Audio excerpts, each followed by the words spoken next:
So I received these bare bone lockpicking Dimple picks yesterday in the mail to review, and in all transparency, these Dimple picks were given to me for free for the purpose of reviewing them, but I will give them as fair a review as I can. So they come with a pack of tensioners. They look very usable. They also come with these color identifying bands that, from my very brief play with these yesterday, are a little flimsy, so I'm not a big fan of these bands. I probably would take these off once I'm done with this review. So let's get these tensioners out and we'll have a look at them. The main perspective of this review is going to be material and design.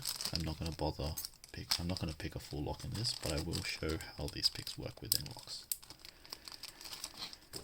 So these tensioners, first of all, are pretty nice. They are very generic Z-bars for the most part. A nice variety of different thicknesses. This one's a very thin one, very wide, and you've got one of these little guys that everyone seems to like.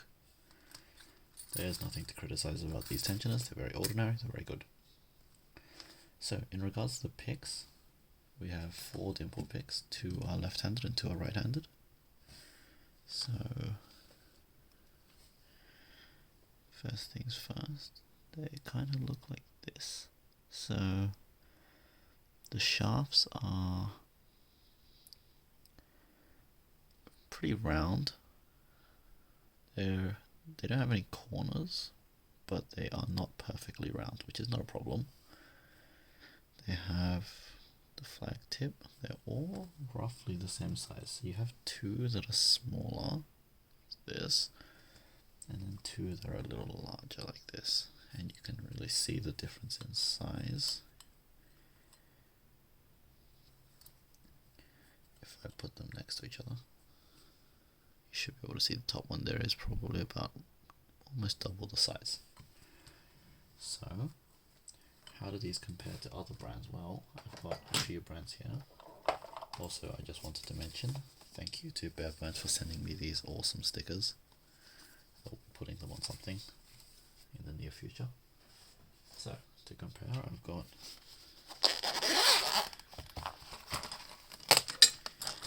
these are the Huck Dimple picks.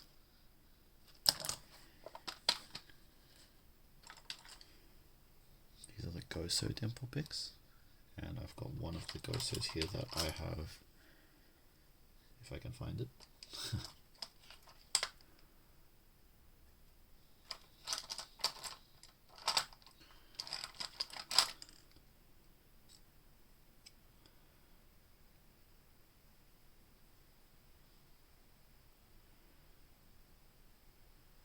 Okay, this one of the Gosos I've cleaned up with a file. This one on the bottom here, it's pretty hard to see though on camera. So we'll get 2 of the Gosos out. They're all pretty similar, the Gosos, there's nothing interesting about them. And we have a whole crap ton of multi-pick. Let's just grab a few at random. Alright, so here are our main pick contenders. So first things first, material wise, these are very stiff. Like they do not want to bend. So that's plus. Comparatively, we have the Goso, which with the same amount of force are pretty bendy. And there's actually another flaw with the Goso that I'll show off in a bit. In terms of the Huck, also pretty stiff. A bit stiffer than the Goso, I would say. And then the multi-pick are probably going to be the least stiff. Yep, very flexible. The multi-pick are very springy, while the Goso and the Huck are much less so. The material that Bare Bones uses is also quite springy. In terms of shaft thickness, so that means that, by the way, that the Bare Bones material, in my opinion, is very good. It's at least on par with the multi-pick material. In terms of thickness, I need to plug my phone in for a sec. Oh god. Right. In terms of the shaft thickness, these let me actually just measure it.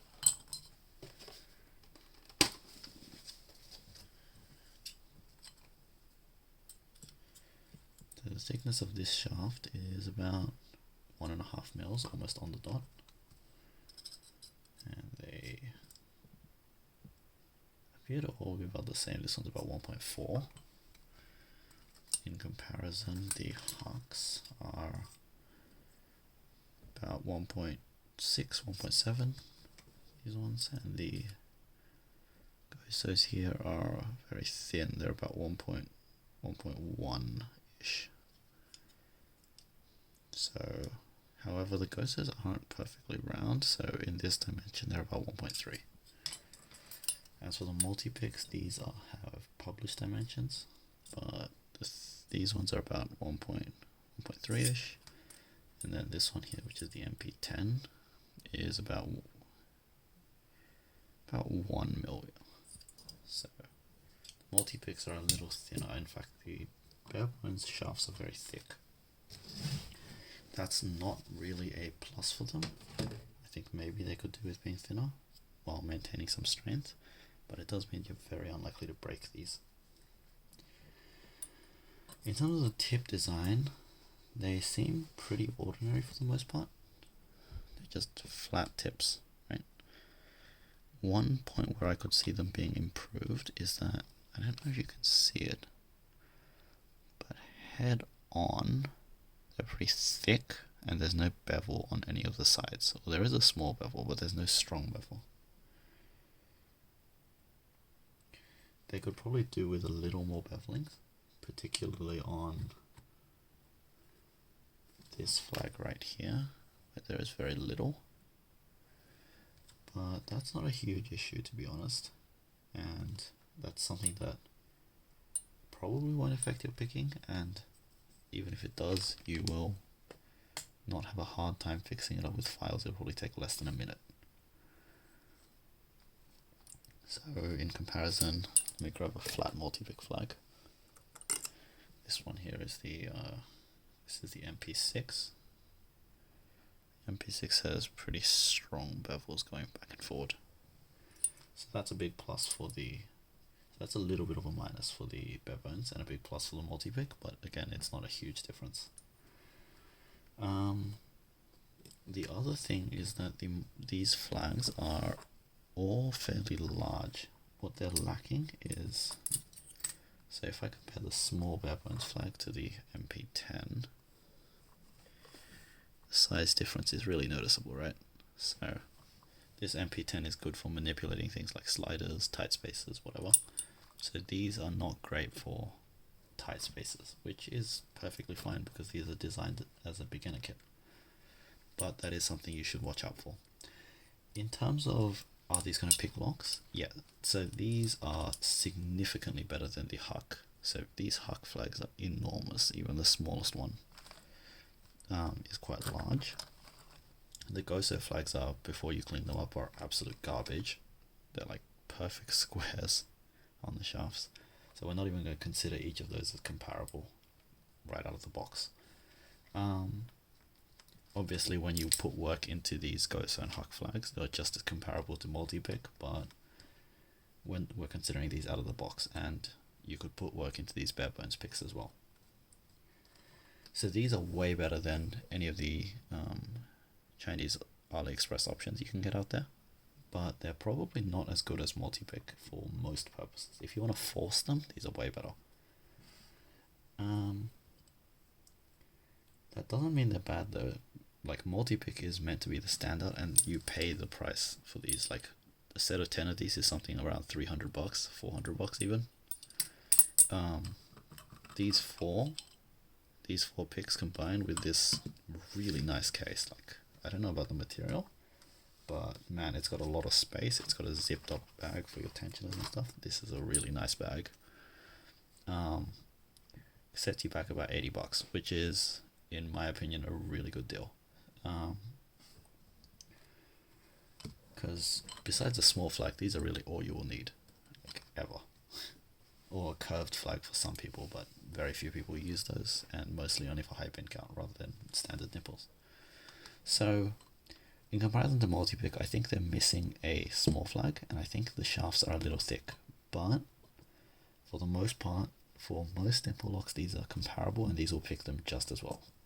In terms of handle design, they're pretty comfortable to hold, but they're not, they're fine to rotate, I would say. These little bevels here on either side do help a lot in the rotation.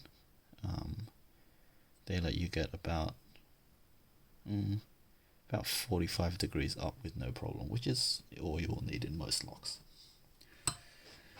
So I'm not going to pick any locks on camera because I don't want to make a long video, but let's see how they fit into some. So here we have a Lockwood MT5.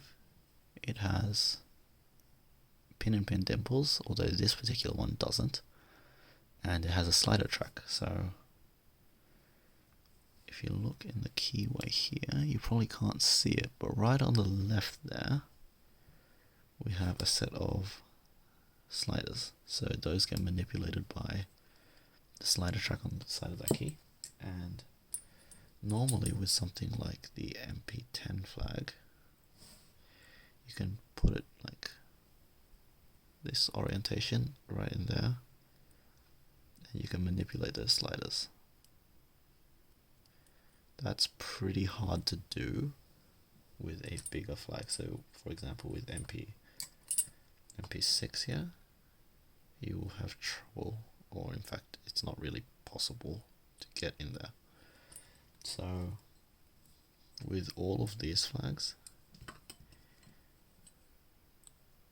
they're just a little too large to fit. That is, even the smallest one here is a little too large, just not quite. As for the actual dimple part of this, if we're picking it from the open side, you'll have no problem reaching in there and lifting each one. So that's pretty good. They can pick the dimple half of the MT5 but not the slider half, but that's kind of as expected. Normally you would use the MP10 to pick the slider half.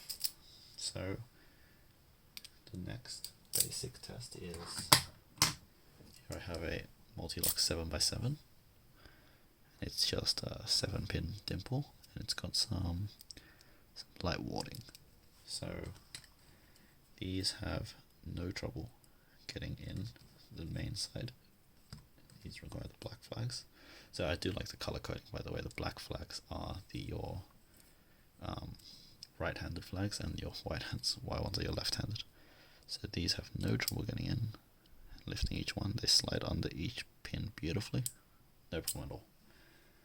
As for a technique a lot of people favor is picking from the side that is mostly blocked off by the pins. So you put the shaft where the pins actually are. These, I think, will struggle with that. Let's check.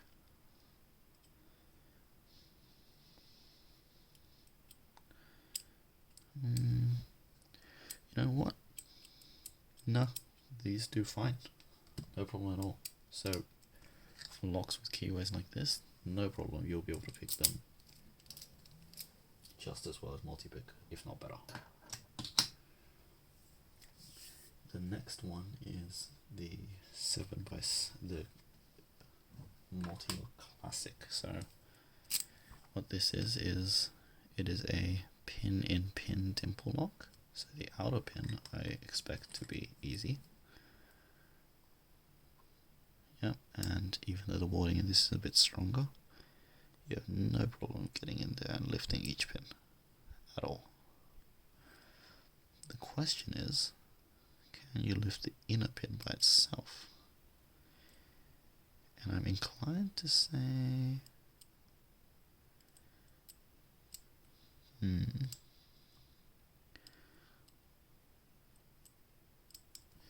inclined to say yes, barely. So this is probably not the ideal tool, but you will definitely be able to pick these with it, in my opinion. That might be bidding dependent though.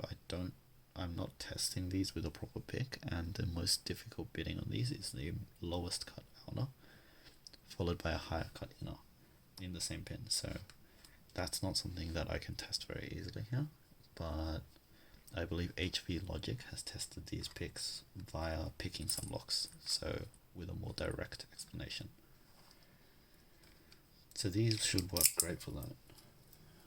Maybe not as well as other brands. Well, by other brands I mean multipick, but they should work.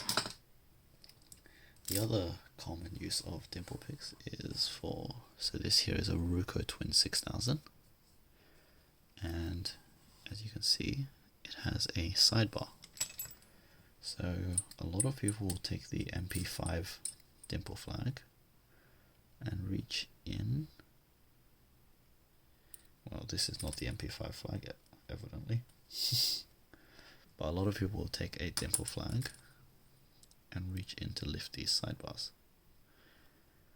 So the test for this is the flag has to be small enough to fit horizontally into the bottom of the keyway, and has to be tall enough to be able to lift it to the highest cut of the key. So, do these pass? Let's have a look.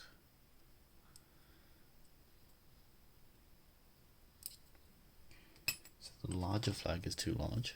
That's not surprising. Let's try the smaller one.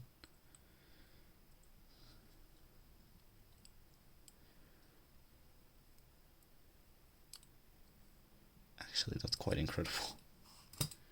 And let me just check the height of the flag. That's actually extremely incredible. So this smaller white flag here is just the perfect size, like downright perfect. There is no slop at all to fit right in that twin 6K and lift the side pins. And while a flag normally has the weakness of needing a hook to finish off the lifts, this flag shaft is thick enough that you might actually be able to, well, you will definitely rather be able to turn to lift 90% of the way and then pry up that last lift, and I feel no flex in that shaft whatsoever. So that white flag there is perfect for the Twin 6000. So overall I would say that these picks, these bare bones picks, are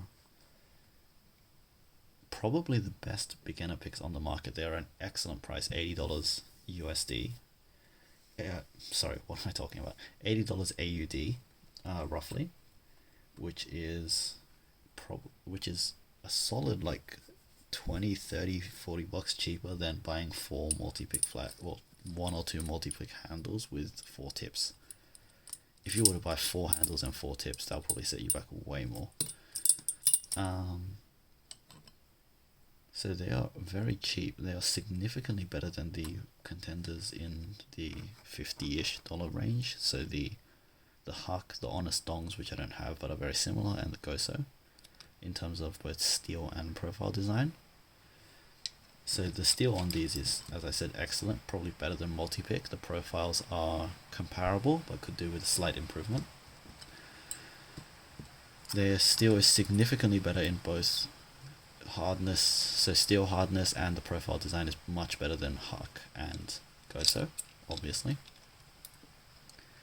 It comes with some good tensioners, I would say. It comes with nice handles. It actually comes with more tensioners than both Goso and Huck, and multi-pick makes better tensioners, but they are very expensive. They're also significantly better than the black flags by Sparrow, mostly because of the material choice. So yeah, I would say that within the under $100 range, these are easily the best Dimple flags you can buy. They will pick pretty much anything, I think. You might have some trouble with pin and pin. You might have some trouble with like very tight keyways. You won't be able to do the MT5 plus sliders, like I said, or probably a few other sliders in restrictive keyways. Like these won't pick high pin count, I'm guessing. So like the top row of a 3-row high pin count is not going to be reachable with these very easily. The those typically require very thin flags or would require a hook or a hook style flag, a flat flag. So that is no surprise though. I think if you are looking for a Dimple flag product and you're not willing to shell out to 300 Australian dollars, these are probably the best ones you can buy. They're much better than the Sparrows ones. They're much better than any of the AliExpress brands, and the price is quite reasonable. So yeah, that's... Oh yeah, also the handles are quite pleasant, to be honest. The handles are probably the biggest criticism I have, but that doesn't mean they're bad. They are perfectly fine in the range of motion that you will need in most Dimple locks. It's just if you're playing around with them in your hand, like turning 360 degrees and whatnot, which you won't be doing while picking, I hope, they are a little uncomfortable, unlike these cylindrical handles. But they're a lot bigger than the multi-pick handles too, which is very nice, so I can actually hold them much easier in my hands. Yeah, I would say that these are a great product. I would recommend them to anyone who doesn't want to shell out the $300 to buy a multi-pick. And since these are targeted at beginners, I think they're perfect. So yeah, that's the whole review. Thank you to Barebones for sending me these stickers and the picks, and I highly recommend these products. I hope you enjoyed the video.